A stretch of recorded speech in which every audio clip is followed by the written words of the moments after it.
Okay, so now I am ready to mix my investment. I've got my flask ready to go. And I'm going to use this casting machine in order to complete the process. So you want to make sure that you have the dome over here. For the moment, we're going to flip it upside down and move it onto the other platform. If this surface is dirty, you want to clean it. Okay. And another thing to have handy, and in fact, Kimmy, do you mind just grabbing a sponge and wetting it for me? So we're going to use this as a vacuum chamber, and sometimes if this is a little bit dusty, just a quick, let's see how dirty it is, a quick swipe with a wet sponge will help seal things. Thank you so much. Right, so just good practice is to sponge off the surface and then the rim of the dome. Okay, so that part's ready to go. Now I want to make sure that this is set to the correct setting. So there are three options here: investment table, vacuum release, and casting chamber. We are going to be working on the investment table side. So it's very subtle, but there's a little pointed bit to this knob, and that is what you want pointing at the side that you want to use. So my little arrow is pointing to the left here, so that now I know that it's on the investment table. The other thing that I will need is a whisk. So I've got a few hanging over here. I have another few over by the other casting machine. And you will initially want to whisk the mixture before vacuuming it. So I've got my water, I've got my powder, I've got my whisk. Everything is ready to go. I'm saying all of this out loud just to make sure that I've got all my ducks in a row before I start the process. And I think I'm ready. So again, one last time, always powder into water, not the other way around. And because you've already measured it out, you don't have to be quite so careful and watch for the mountain peak or anything like that this time around. And as soon as the powder's in, you're mixing. And you want to mix for a minute. And you can just count it off in your head.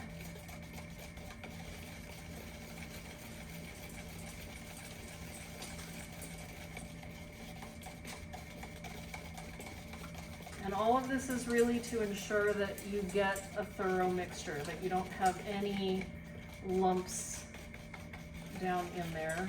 So I'm making sure that the whisk scrapes the sides and the bottom.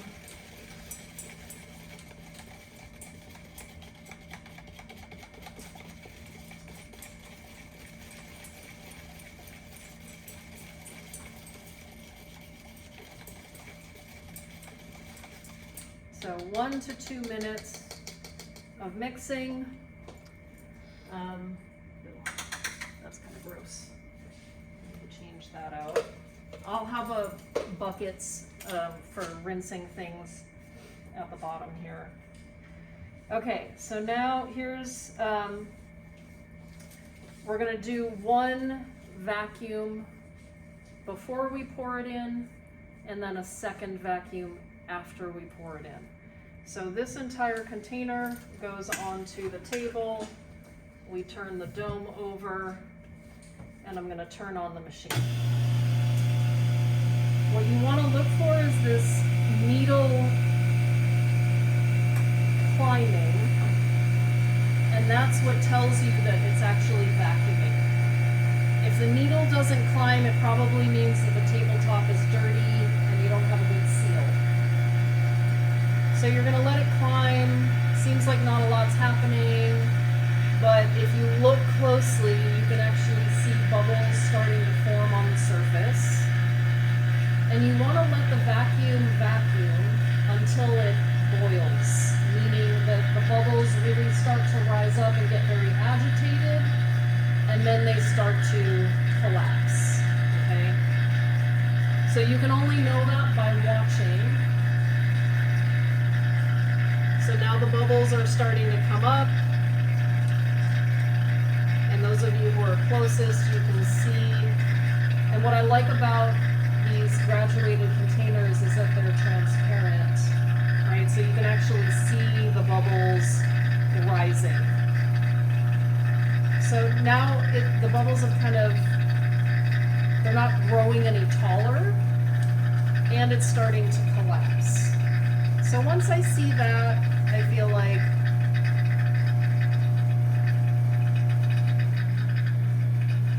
I'm good for this round. You turn it off, set it to vacuum release. The needle drops back to 0, and then you can lift the dome off, turn it upside down, and then once again, you need to pour the liquid.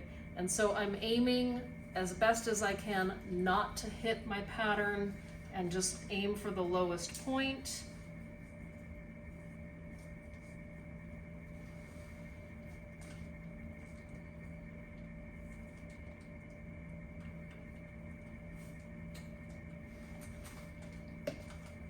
And now the flask goes onto the table. Put the dome back on, set it to investment table, and turn it on. Watch for the needle to climb once again. You're also looking for bubbles to happen. And now we're working with a container that doesn't have as much clearance, right? So if it starts to bubble to the point where like the investment is spilling over, that's maybe when you turn it off. And then if you're not quite done, you can turn it back on to evacuate it a little bit more. But it's just easier if we don't get like a big investment mess on this table.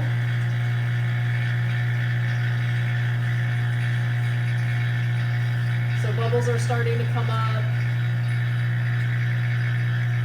but it's not as vigorous as what we saw happening here, right? Because we've already taken a lot of the bubbles out.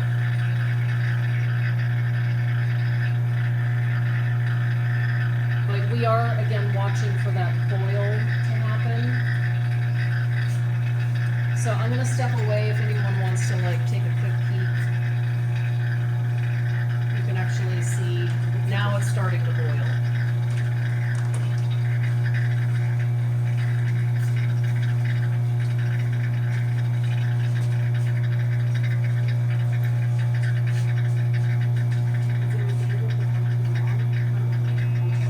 I mean, you just don't want it to like start to solidify, but we still have some time before that happens.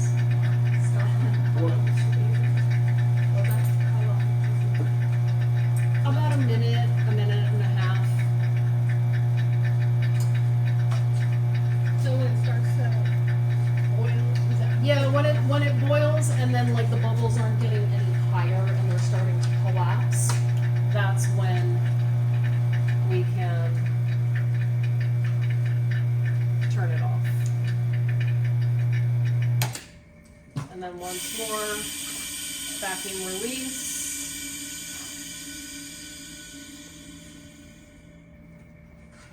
Do you just wait till that noise stops? Yeah, you will not be able to take the lid off until it's back, the needle's back at 0. Okay. So notice that we've got like lots of investment snow in here, right? So the sponge that Kimmy gave me is a nice opportunity just to, it's easier to wipe the investment out of the dome while the investment is still wet rather than dry, right? And then just set it upside down to dry, and then very carefully take your piece off the table. And then same thing, you want to wipe this down, please, so that the next user isn't having to clean up your mess. And then you wait. So we're going to wait. It's going to take about 30 minutes for the investment to solidify. And then would you please take a needle tool and write your name in the investment, right? So scratch your name, kind of like you're signing your name to a work of art, but you can well imagine that 18 flasks are gonna look exactly the same, and we need to keep track of what belongs to whom. So write your name in the top, and then if you've already calculated how much metal you need, you can go ahead and scratch that number in as well. That just makes the day of casting a lot more efficient, okay? So that's the end of what you need to do at this point. Once I have a few flasks done, I'll start doing burnouts. You don't really need to concern yourselves with that portion of the process unless you want to learn about it. And then, and only then, are we ready to cast in the metal. So I can easily say that on Tuesday, Sharon, we can cast your piece. And then Sonia, maybe yours if yours is ready to go. But don't despair. Like if we don't cast your piece on Tuesday, they're gonna happen, and I literally cannot do all of them at the same time. So it's just gonna be a piecemeal thing. So any questions about this portion of the process? Yes, are there enough flasks for everybody? No. How do you get you cast in the flask? Yes, we do.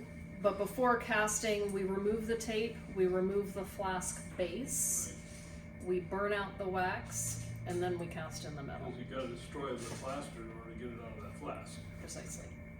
So what happens after this point, and you remove the tape, remove the flask base, I burn out the wax, then the day that we cast, we have the flasks heating up, because we don't want to cast hot metal into a cold mold, because that guaranteed failure, right? So we heat these, I can't remember offhand exactly to what temperature, 900, somewhere around there.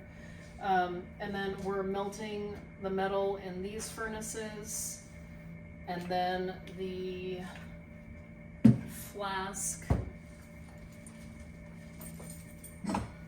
with the investment in it gets inverted. We change out the appropriate collar, but we cast in this side of the machine. So that's why we have a casting chamber setting on this machine, because what happens is we heat up the silver, we remove the crucible from the furnace, and we pour in the metal, but it has to happen so quickly. And the reason why we use the chamber side of the vacuum machine is because, again, the vacuum will turn on and it will actually help pull the metal through the mold. Okay? And then once that happens and your silver has cooled, then we plunge the entire thing into water, and it's this great fizzy, bubbling thing, and that literally boils off the investment. Yes? Is the official name casting machine, or how do you call that? It is a vacuum casting machine. Vacuum casting. Yeah. Yes. What's the investment made out of? I mean, it's basically lime plaster, but it's like just the very finest plaster you could possibly Okay. envision. You're saying plunging it causes more boiling in the investment? Well, it's just everything is still very hot at that moment, right? So when you plunge it in the water, it breaks the investment away, and then it's very easy to just fish your piece of jewelry out. So Yes. it cracks the investment all over the place. Or is It literally breaks apart into chunks and powder. When we burn out the wax, where the wax goes.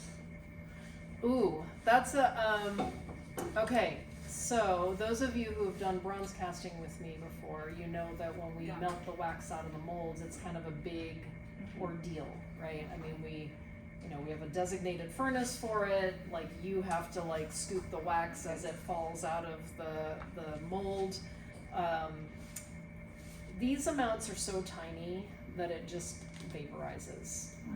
Yeah, so in fact, these are the furnaces where we melt out the wax, and you can see that there's no catch basin for the wax. Right. But we literally just turn it upside down, we prop it up onto little pieces of kiln brick and melt it out.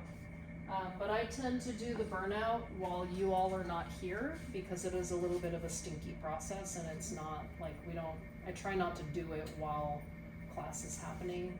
So I might start the process after class, and then, I'm teaching ceramics next door, so then I'm able to kind of like come back and turn things off. But yeah, until they fix the ventilation issue in this classroom, I'm kind of stuck doing it on off hours.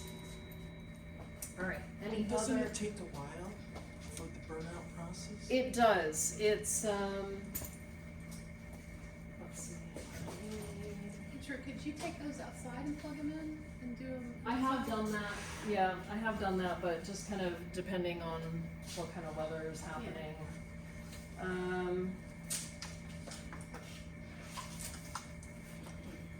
Can I just point this out, how important it is to take notes on the process? Like, if I don't have my little Bible here,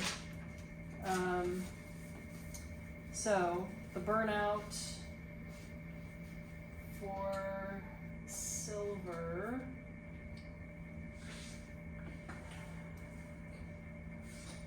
I believe I do 300 for a half an hour, 400 for the next half hour,